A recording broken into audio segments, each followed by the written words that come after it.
Hi everybody and welcome back to LL Sports TV. Hope you're all doing well.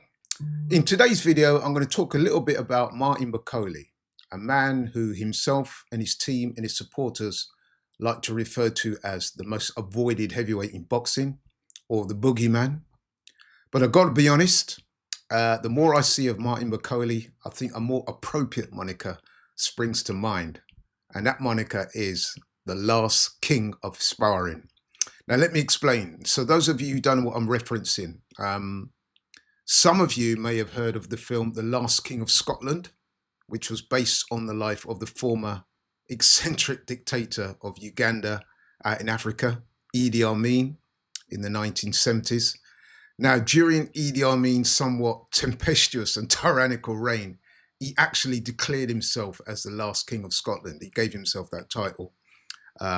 He said, as a way of paying homage to the people of Scotland, whom he had a certain reverence for, he said to have admired their fighting spirit, their bravery, their heart. Now, there is a causal link there as well, because Martin Bakole is an African. He's from the Democratic Republic of Congo, which is a neighboring country to Uganda in East Africa. And Martin Bakole actually lives and trains in Scotland. He's lived and trained in Scotland since, I think it's 2016. Now, you may be wondering what the sparring context is.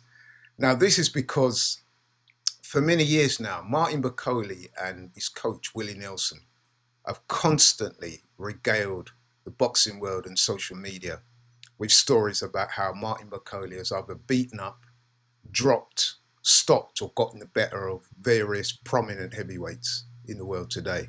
And I'll give you some examples. Such names include Daniel Dubois. They're always banging on about sparring with Daniel Dubois.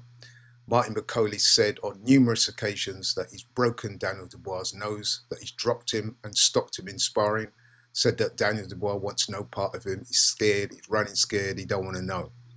They've said, Martin Bakole and Billy Nelson, that Martin Bakole has stopped Alexander Usyk in sparring. They've said that on many occasions.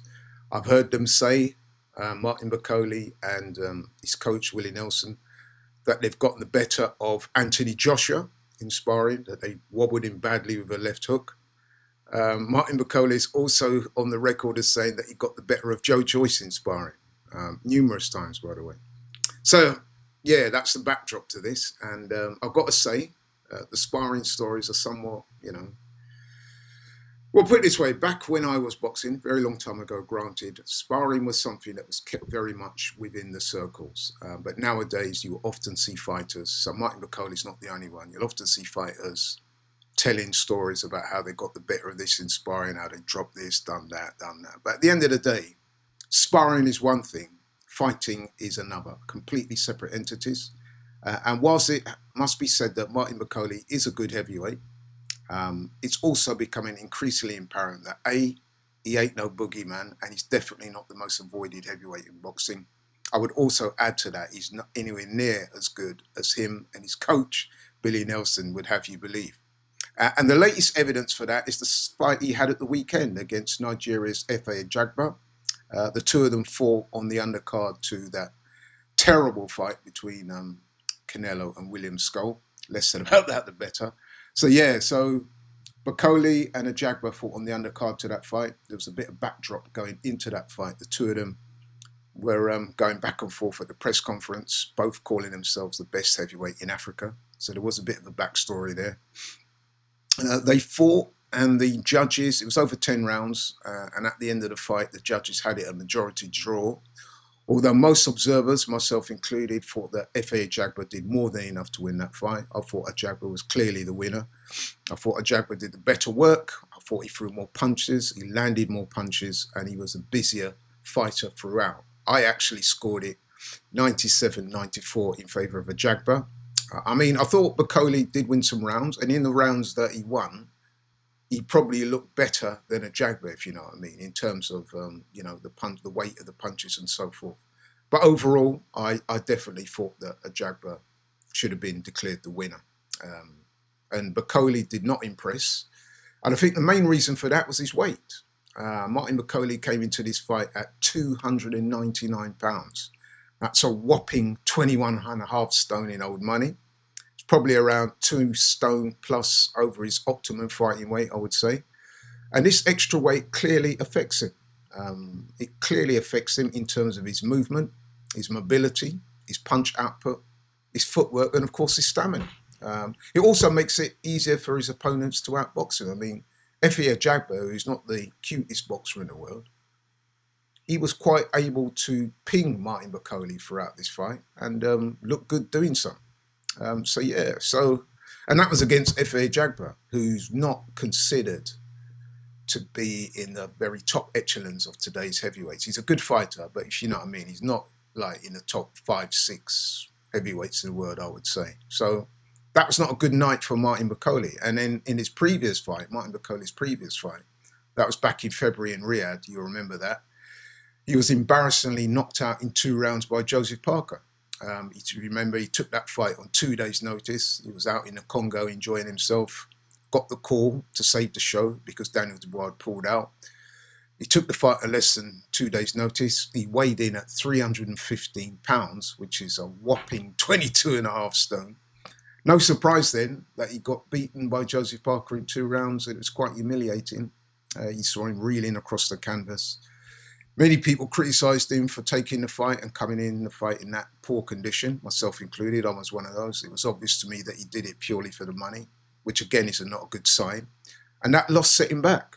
It was a bad loss for him. It's not the only loss on his record either. You remember back in 2018, Martin Bakole lost on points. Actually, no, it wasn't on points.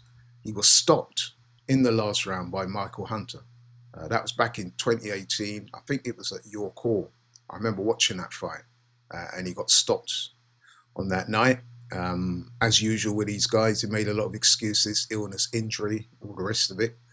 To be fair to him, after the loss, he did bounce back quite well. He had some good wins after that. I think he went to Russia and beat Sergey Kuzmin, who at that time was considered to be a pretty good fighter. A unanimous points win there. He also had a good win over in France against Tony Yoka.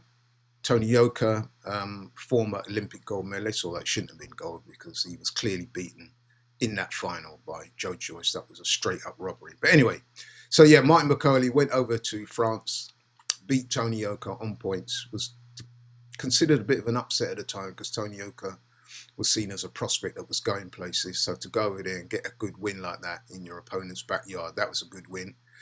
Bakole also beat Carlos Takam in 4 rounds. That's another good win because Carlos Takam, perennial heavyweight contender, big, tough, strong guy, been round the block, experience. So to get him out of there in 4 rounds is no mean feat because Takam is a good fighter. And perhaps Martin Bakole's best win to date was his 5-round win over Jared Anderson. Dropped and stopped him, looked really good in beating Jared Anderson, who the Americans were trying to hype up as the next big thing. So that was a very good win for Martin Bakole. And that kind of put his name out there. You know, people were saying, look, this guy could be a real contender. But for me, the jury's very much out on Martin Bakole. I mean, listen, he's definitely a good fighter. He's big, he's strong, he's powerful. He has decent hands. When he lets his hands go, he can throw good combinations. He has a very good left uppercut, which he, I think he threw 4 in succession when he knocked out Jared Anderson. So listen, the guy's got talent. He can fight. He does have power. But there are also significant drawbacks. Again, the discipline, the weight issues, way too heavy in most of his fights. And that makes him easy to hit. That makes him very flat-footed, ponderous, and of course a low punch output. So I've got to be honest with you, it's just my opinion based on what I've seen so far. I don't think that Martin Bakole, certainly the Martin Bakole I'm seeing at the moment, has what it takes to become a heavyweight champion of the world. But what I would say about Martin Bakole is this. If they were giving out heavyweight titles for sparring, then without any shadow of a doubt, Martin Bakole would be a 4-time world champion by now. So yeah, but as I said before, sparring and fighting are 2 completely different entities. So for me, until I see otherwise, Martin Bakole will continue to be, in my eyes anyway, the last king of sparring. But anyway, listen, thank you so much for watching the video. I really do appreciate it. Appreciate your support. If you're new to the channel, please like, share, and subscribe. And I'll catch you on the next one. I'm out.